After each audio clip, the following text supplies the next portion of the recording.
restless hands pushing through blonde locks. They were scared, with good reason. "You are responsible for this." We turned to stare at Tiana's snarling face. Easton stiffened, his hand moving to my lower back, as if to present a united front. My shoulders drooped, resignation flowing through me. I'd expected this. "How exactly am I responsible for the fact that your bestie turned out to be an enemy spy?"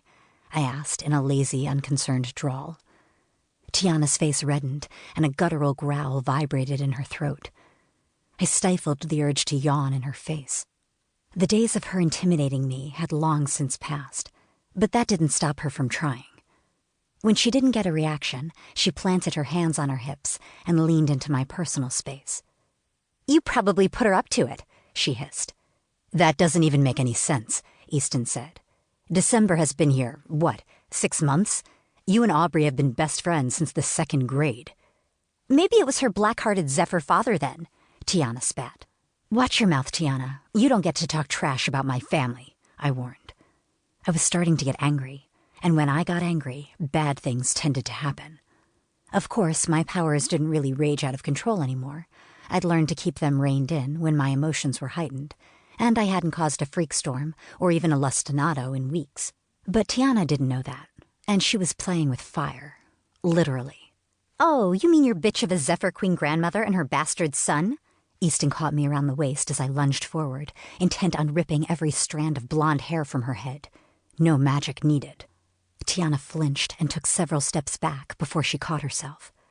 I stopped struggling against Easton's hold and smiled at her. A smile with no humor and lots of teeth. "Psycho," she muttered, and with a flip of her hair spun around and stalked away. I pulled out of Easton's grip and straightened my uniform before smoothing a hand over my hair. He watched me without speaking, one brow arched and the corners of his mouth tilted upward.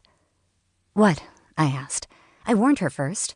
She can talk about Sybil all she wants, but she needs to leave my dad out of it. He is off limits." "Yeah, but you weren't even really that mad. You just enjoy scaring the piss out of her," he replied, his smile growing until I couldn't help but smile back. "Damned aura reader," I grumbled. "No aura reading necessary," he said, slipping his fingers through mine as we headed for the exit. "I know you, December Thorn. I know what makes you tick." "And what makes me tick?" I asked, a saucy lilt to my voice.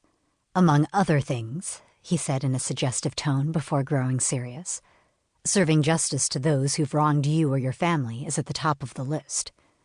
"Is that what I was doing?" I asked as we walked up the stairs toward my room. "Nah," he said, grinning. "That was good old-fashioned revenge." I smiled back, saying, "You really do know me so well." "I really do," he agreed, pressing his lips to my temple as we came to a halt outside my door. Turning toward him, I raised onto my toes and pressed my mouth to his. His soft lips moved against mine, a soft kiss that spoke of love and devotion. His fingertips traced the curve of my jaw as he stepped back, mumbling a goodbye. I watched him go in a daze as I backed into the door and fumbled with the handle. As my fingers latched onto the knob, it turned on its own volition, and the door flew inward.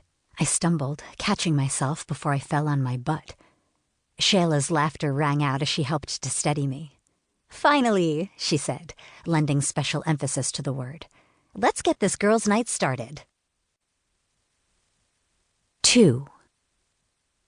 "It feels weird hanging out and having fun after everything that's happened," I commented once we settled down on my bed in our pajamas, my bunny Blossom snuggled in my lap. "Everything that has happened is exactly why we need this, Dee.